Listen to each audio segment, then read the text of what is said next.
Shalom. கர்த்தருடைய நாமம் மகிமைப்படுவதாக. கர்த்தருக்குள் பிரியமானவர்களே, வேத வசனம் இப்படியாக சொல்லுகிறது. அவர் நான் போகட்டும் பொழுது விடுகிறது என்றார்.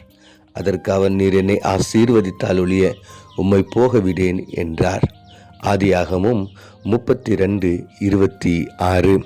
கர்த்தருக்குள் பிரியமானவர்களே, இன்று நாம் தியானிக்கப் போகின்ற காரியம் மிகவும் அழகான ஆழமான ஒரு சத்தியத்தை நமக்கு கற்றுக் கொடுக்கும். நம்முடைய வாழ்க்கையில் ஒரு மாற்றத்தை நாம் எதிர்பார்க்கிறோம்.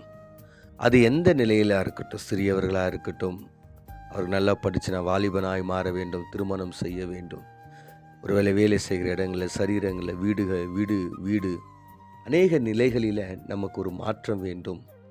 ஒரு மாற்றம் எதிர்பார்த்து கொண்டிருக்கிறோம். என்னுடைய கஷ்டம் மாறாதா?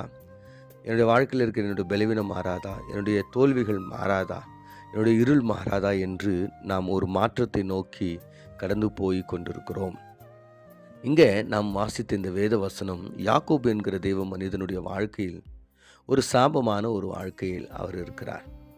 பாதான் ஆறாம் எனப்பட்ட ஒரு படுகுழியில் அவர் மாட்டிக்கொண்டு அங்கிருந்து அவர் வெளிவர முடியாமல் மிகவும் வேதனைப்படுகிறார். ஆண்டவர் அவரை 6 ஆண்டுகளில் அவரை உயர்த்தி, அவரை ஆசீர்வதித்து, அவரை அந்த இடத்திலிருந்து வெளியே கொண்டு வருகிறார்.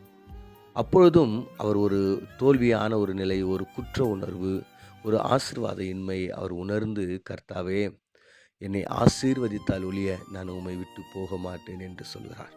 அவருக்கு போதுமான 2 பரிவாரங்கள் இருந்தும் அவர் இன்னமும் ஒரு சாபமான நிலையை அவர் உணர்ந்து, கர்த்தாவே என்னை ஆசீர்வதியும் என்று சொல்லும்போது, கர்த்தர் உன்னுடைய பெயர் என்ன என்று கேட்கிறார். யாக்கோபு. இனி உன் பெயர் யாக்கோபு அல்ல, இஸ்ரவேல் என்று தேவன் மாற்றுகிறார்.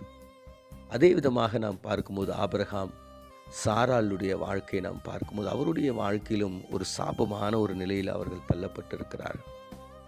விக்கிரகங்களுக்கு பின்பதாக குழந்தை இல்லாத ஒரு நிலை, சாபமான விக்கிரகங்களை வணங்கி கொண்டு விக்கிரகங்களை செய்து கொண்டிருக்கிற ஒரு சாபமான ஒரு நிலையில் இருந்து கர்த்தர் அவர்களை விடுதலை ஆக்கி வெளியே கொண்டு வந்து, கர்த்தர் இப்படியாக சொல்லுகிறார், நான் உன்னை ஆசீர்வதிக்க விரும்புகிறேன் என்று.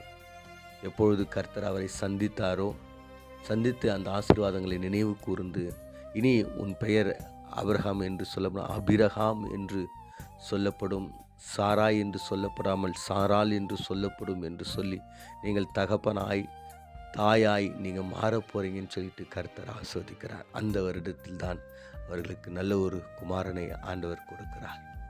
நம்ம அநேக விதங்களில் இப்படிப்பட்ட ஆசீர்வாதங்களை நாம் பார்க்க முடியும். இருளான அந்த வாழ்க்கையை, சாபமான அந்த வாழ்க்கையை ஆண்டவர் மாற்றுகிறார். நீங்கள் வேதத்தில் பார்க்கும்போது அநேகருடைய வாழ்க்கையில் அப்படிப்பட்ட ஒரு நிலைக்கு தள்ளப்படுறாங்க. ஆண்டவர் பேதுருவை பார்த்து, உன் பெயர் என்ன? பீட்டர். இனி உன் பெயர் பீட்டர் இல்லை, சீமோன் என்று சொல்லி, இந்த கல்லின் மேலே என்னுடைய ஆலயத்தை கட்டுவேன் என்று சொல்லி. இதுக்கு முன்பதாக நீ மீன் பிடிக்கிறவனாய் இருந்தாய். இதுக்கு முன்பதாக கோபனும் கரடனுமாய் இருந்தாய். இனி இல்லை, இதை நான் தெரிந்து கொண்டு இந்த கல்லு மேலே என்னுடைய ஆலயத்தை கட்டுவேன் என்று கர்த்தர் சொல்லுகிறார்.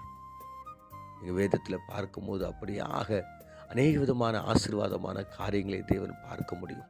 ஜாபேஸ் இப்படியாக ஜெபிக்கிறார். ஆண்டவரே, என் தாய் என்னை கர்ப்பத்தில் தரிக்கும் பொழுது ஆண்டவரே நான் வேதனையோடு பெற்றேன் என்று எனக்கு ஜாபேஸ் என்று பெயர் வைத்திருக்கிறாங்க. ஆண்டவரே, என் பெயரை மாற்றுங்க ஆண்டவரே, என்னை ஆசீர்வதிங்க ஆண்டவரே, ஆண்டவரே என்னுடைய வாழ்க்கையில் என் எல்லைகளை பெரிதாக்குங்க, நீ என்னோடு கூட இருன்னு சொல்லிட்டு அவர் கூட ஜெபிக்கிறார். அவர் வாழ்க்கையில் கூட கர்த்தர் ஒரு மாற்றத்தை கொடுக்கிறார். உடனடியாக அந்த ஜெபம் கேட்கப்பட்டது என்று. கர்த்தருக்குள் பிரியமானவர்களே, நீங்களும் நானும் நம்முடைய வாழ்க்கை, நம்ம பாவ வாழ்க்கை, நம்ம சாபமான வாழ்க்கை, இந்த உலகப்புறமான வாழ்க்கை, உலக இச்சையான வாழ்க்கை, தேவனுக்கு விருப்பமில்லாத இந்த இருட்டான இந்த வாழ்க்கையில் இருந்து ஆண்டவர் உங்களை விடுதலையாக்கி தன்னுடைய விலையேற பெற்ற இரத்தத்தினால் உங்களை கழுவி தன்னுடைய மகளாய் உங்களை மாற்றியிருக்கிறார். நீங்களும் நானும் இந்த மாற்றத்தை விரும்பி ஆண்டவர் தன்னுடைய இரத்தத்தினால உங்களை இருளிலிருந்து வெளிச்சத்திற்கு கொண்டு வந்திருக்கிறார். தன்னுடைய இரத்தத்தினால உங்களை சாபத்திலிருந்து ஆசீர்வாதத்துக்கு கொண்டு வந்திருக்கிறார். நீங்களும் நானும் இந்த மாற்றத்தில் நாம் நிலைத்திருப்போம். ரட்சிக்கப்பட்ட அந்த அனுபவத்தில் நிலைத்திருப்போம்.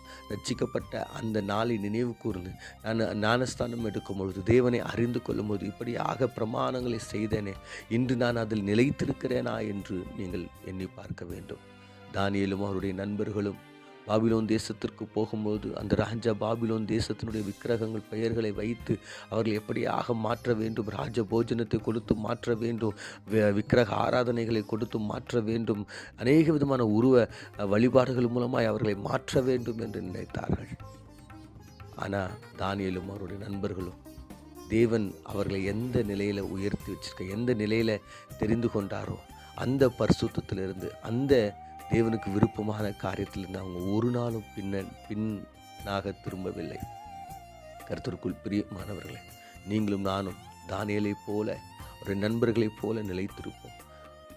எல்லா நேரங்களிலும் கஷ்டத்திலும் நஷ்டத்திலும் தேவனோடு கூட நாம் நிலைத்திருந்து அவருடைய பிள்ளைகளாகி நாம் மாறி அவர் கொடுக்கின்ற ஆசீர்வாதத்தை நாம் சுதந்திருப்போம். கண்களை மூடி நாம் செபிப்போம்.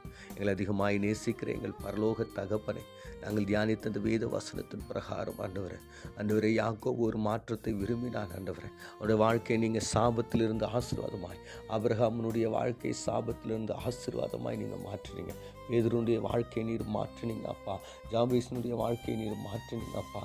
அப்படியாக ஆண்டவரே எங்களுடைய வாழ்க்கையை நீங்கள் மாற்றியிருக்கிறீங்க. உமக்கு நாங்கள் நன்றி செலுத்துகிறோம் சாமி. ஆண்டவரே, தானியேலைப் போல அவர் நண்பர்களைப் போல இந்த மாற்றத்தில், இந்த ரட்சிப்பில் நாங்கள் நிலைத்திருக்க எங்களுக்கு உதவி செய்யும்படியாக இயேசுவின் மூலம் ஜெபிக்கிறோம் நல்ல பிதாவே.